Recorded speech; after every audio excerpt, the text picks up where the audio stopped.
Namhlanje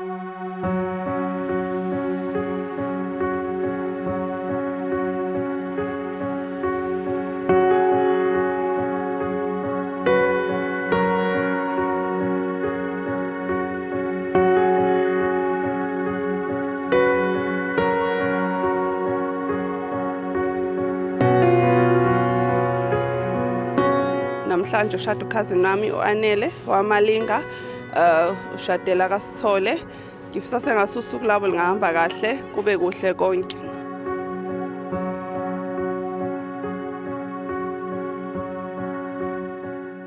Umngani wami ngiyamfisela ukuthi ayiphathe kahle emendweni, alalele zonke iyalo ayifundiswe kubo. Ngiyathemba ukuthi bamnyalile kahle kubo nasemendweni uzoqhubeka enze njengoba kade eyaliwe kubo. Ngiyambongela kakhulu umngani wami uAnele ukuthi usekufike usuku lokugcina useyashada namhlanje. Ngithi njengathi uNkulunkulu angababusisa babe nomndeni omkhulu, bangasweli lutho, babe nemali eningi, babe rich.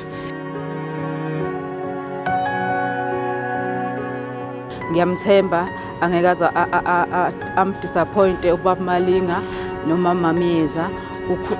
Ukukhuliswe ngendlela e-right, so nasemzini lapha koJobe uzofika futhi aqhubeke abe right.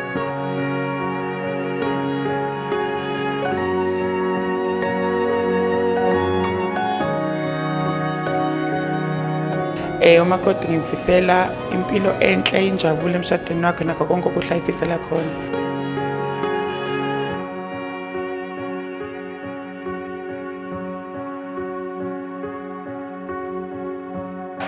Usuku lwethu namuhla kuyinjabulo enkulu ukuthi kushaya lesisikhathi sikwazi ukuhlanganisa imindeni yethu, sikwazi ukuhlangana thina ngokusemthethweni sakhe umndeni wethu.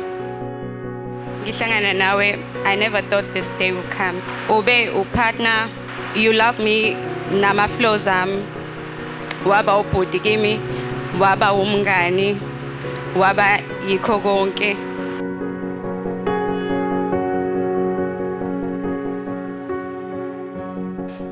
Umngani wami ngithi namuhla ngimfisela ukuthi ngathi ngaba usuku lokuqala lwenjabulo yakhe.